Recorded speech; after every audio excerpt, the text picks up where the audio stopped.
All right, let's jump into the world of portfolio management services. PMS, for those in the know, in India. You brought this January 2025 report by Motilal Oswal Financial Services, and it's pretty dense. We're going to break down, look for some cool trends, and basically try to figure out what it all means for someone like you, someone who's interested in investing in India. Yeah, this data is really interesting because it's kind of like a snapshot. It's capturing this rapidly changing industry. We can see what strategies are becoming popular and the big players, and we can get a feel for just like the overall health of this PMS market. It really shows that there's big growth, a 20% increase Right. in assets under management. Wow. That's the total value of all the investments these firms are handling. Yeah. And now they're managing almost 7.4 lakh crore. I mean, that's a crazy amount of money. And the client base is also expanding, too, by 25%. So it's pretty obvious that PMS is getting a lot of attention in India. Yeah, that kind of growth is pretty remarkable, especially when you consider, the general economic situation. So it suggests that investors are really looking for these personalized investment solutions. And they're comfortable handing over their money to these pros, these portfolio managers. So who are these financial masterminds behind it all? The report gives us a list of the top 15 PMS managers. Based on their total assets under management, or AUM as it's sometimes called, there are some recognizable names in here, like UTI Asset Management Company and ICICI Prudential, AMC. And then there's Unify Capital. It's interesting how much the client numbers vary between the firms. Like UTI, for instance, manages this huge portfolio, but only for 2 clients. While ICICI Prudential has this much broader base of clients, it really shows how diverse the PMS world is, in terms of the strategies used and the types of investors. And then there's 361 portfolio managers. They don't have a lot of clients, but their AUM per client is really high. What do you think is going on there? Makes you wonder about who they're working with and what kinds of strategies they're using, right? Yeah. Maybe they specialize in something, or maybe they just have this amazing way of growing wealth. Maybe. Okay, before we go any further, can you quickly explain the difference between discretionary and non-discretionary PMS? I think some people might not be totally clear on that. Yeah, totally. It's an important difference. So think about it like this. You go to a tailor. Non-discretionary PMS is like getting advice on what fabric to use in the style. But you're the one who ultimately decides on the design. Discretionary PMS is more like giving the tailor your measurements and trusting them to make the perfect suit for you. They make all the decisions.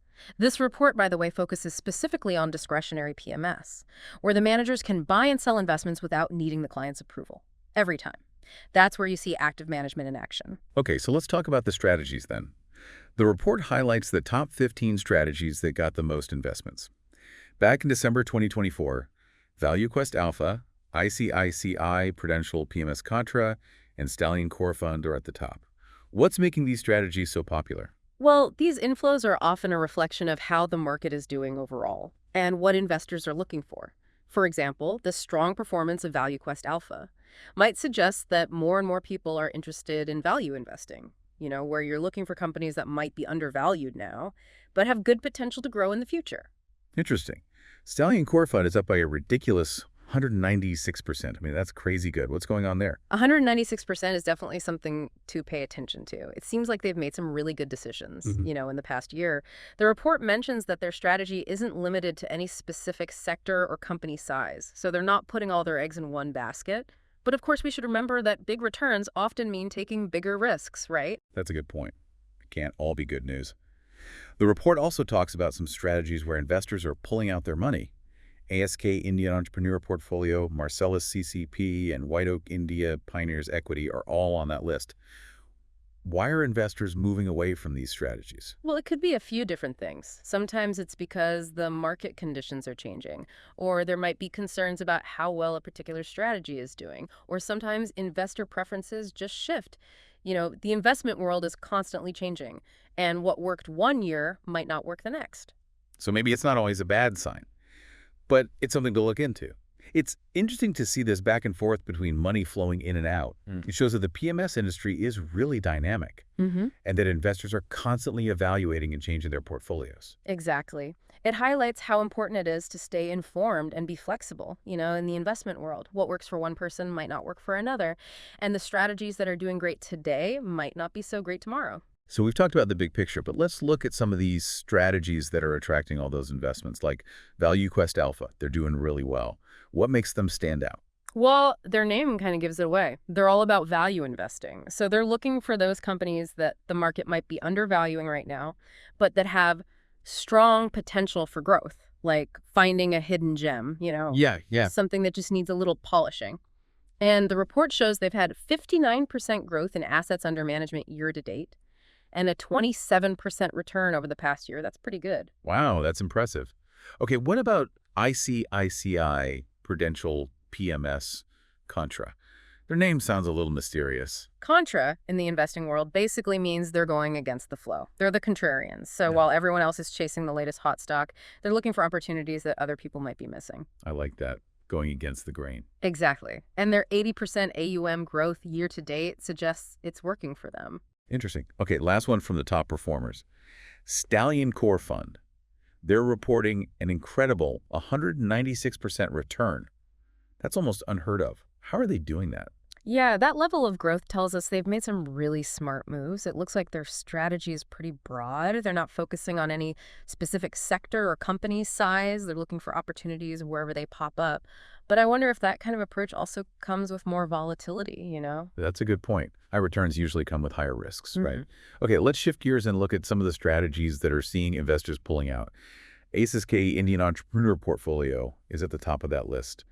Any thoughts on why that might be happening? Well, as their name suggests, they're focused on investing in Indian startups and smaller companies. Maybe some investors are getting nervous about the performance of those kinds of companies. Maybe they're looking for something a little more stable right now. And their negative 22% AUM growth definitely suggests some people are reconsidering. So maybe it's a flight to safety. Okay, what about Marcellus CCP? They're known for focusing on high-quality companies over the long term. So why are they experiencing outflows? That seems like a pretty solid strategy. Yeah, you're right. Focusing on quality and taking a long-term view is generally a good approach, but sometimes it takes a while for those investments to really pay off. And maybe some investors are getting impatient or worried about the short-term ups and downs of the market. Their negative 27% AUM growth this year suggests their strategy might not be in sync with what a lot of investors are looking for right now. So even good strategies can fall out of favor sometimes, huh? Exactly. But this report isn't just about the big players. What about those hidden gems? Those lesser-known firms or strategies that might be flying under the radar? Oh, for sure. Sometimes the most interesting stories are the ones you have to dig a little deeper to find. Like, look at Deserve, equity revival strategy. They're not in the top 15 in terms of overall AUM, but their year-to-date growth is an incredible 139%. Wow, that's amazing. What are they doing? Well, it sounds like they specialize in finding companies that have been struggling, and they're betting that those companies can turn things around. So they're taking on more risk. Yeah, but the potential rewards are clearly attracting investors. Okay, let's say someone is thinking about trying out PMS. Where should they even begin? There's so much information out there. It can definitely be overwhelming. The most important thing is to start with yourself. What are your financial goals? How much risk are you comfortable with? How long do you want to invest your money for? Once you have a better understanding of your own investment style, then you can start looking at different PMS managers and their strategies. Don't just focus on the returns, though. You really need to dig a little deeper. Yeah. What's their investment philosophy? How do they make decisions? What kind of track record do they have over different market cycles? So it's not just about chasing the highest returns. It's about finding a strategy that fits your own personality and goals.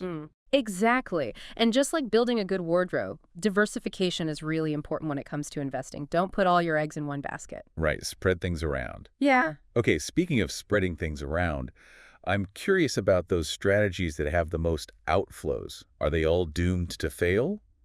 Or is there more to the story? It's usually not that simple. Outflows don't always mean a strategy is bad. Sometimes it's just a matter of timing or a change in how people are feeling about the market. Look at White Oak India Pioneers Equity, for example. They're seeing outflows, but they still had a pretty good return of 18% over the past year. Okay, so it's not necessarily a bad sign. Right, but it's definitely something to look into. So what kind of questions should someone ask if they're considering a strategy that's experiencing a lot of outflows? Don't be afraid to ask the tough questions. What's driving those outflows? Has the manager changed their strategy? Are there concerns about how they're managing risk? Are investors just chasing the latest trends?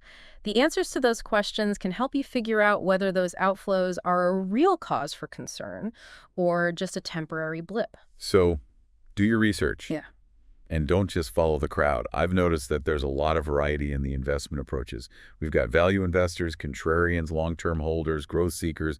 It's like a whole buffet of different styles. It is. And I think that speaks to how dynamic and diverse the Indian market is and how investors' needs are changing. There's no one-size-fits-all approach, which is what makes it so interesting. Yeah.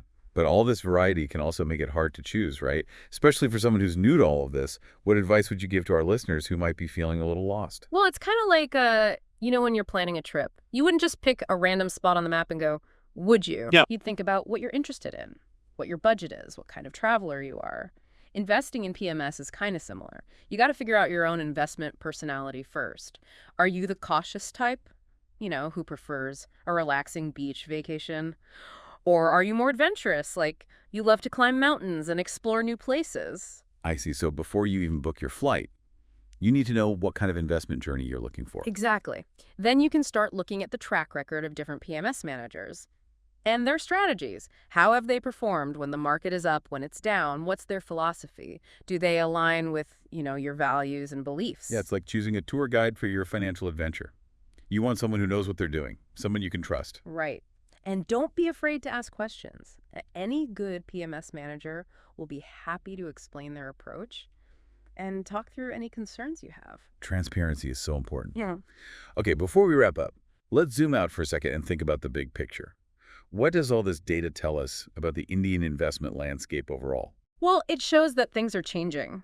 Indian investors are becoming more, sophisticated, and they're looking for more personalized investment solutions. They're not just sticking to the traditional ways of investing anymore.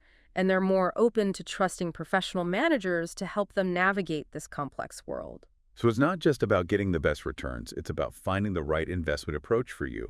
And that's where PMS comes in. Yeah, it's all about finding that perfect fit. All right, well, for our listeners who want to dive deeper into all of this, we'll put a link to the full Motilal Oswal report in the show notes. It's a great resource. And one last thing to think about. Are these trends in the PMS industry just happening in India? Or are we seeing a global shift toward more personalized investing? That's an interesting question. Well, that's all the time we have for today. Thanks for joining us on our deep dive into the world of PMS. Until next time, happy investing.